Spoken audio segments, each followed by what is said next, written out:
So guys, আজকে আমি আপনাদের দেখাবো গুলিস্তানের চোর বাজার। এই চোর বাজারে আপনি কি চান সবকিছু পেয়ে যাবেন, বাট শুধু আপনাদের পকেটটা কি সাবধান। যাই হোক, আমি বৃষ্টির মধ্যে চলে আসি গুলিস্তানের একটা জুতা কিনবো, কিন্তু এখানে এসে দেখি পুরোপুরি সব জায়গায় অন্ধকার। ভাই রে ভাই, আমি তো অনেক ভয় পেয়েছি। আল্লাহ, সব দোকান বন্ধ, এখন কি হবে?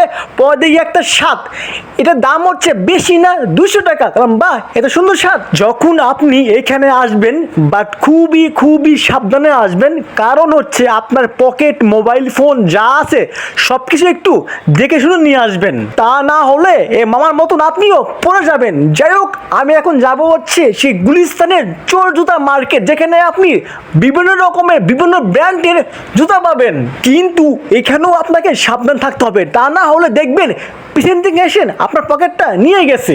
যাই হোক, আমি এখন এখানে একটা জুতা কিনবো, কিন্তু এখানে যে পরিমাণ দাম, বাইরে ভাই যা বলার মতো না। এইটার দাম হলো 3000 টাকা। আরে ভাই, দাম শুনে মনে হয় কি মগের মুল্লুক, তাই না?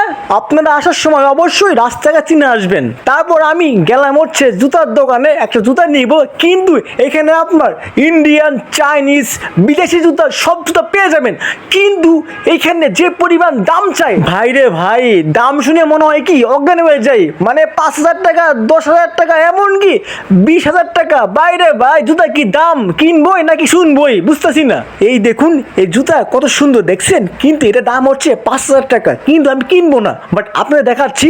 আর এই দেখুন কত মার্কেট, বাট আমি বৃষ্টির ভিজতে আজকে জীবনটাই শেষ, কিন্তু যেটা আমি কিনবো সেইটা আমি পাচ্ছি না, বাট পাইলেও দাম হচ্ছে না, এই জন্য সমস্যা হয়ে গেছে।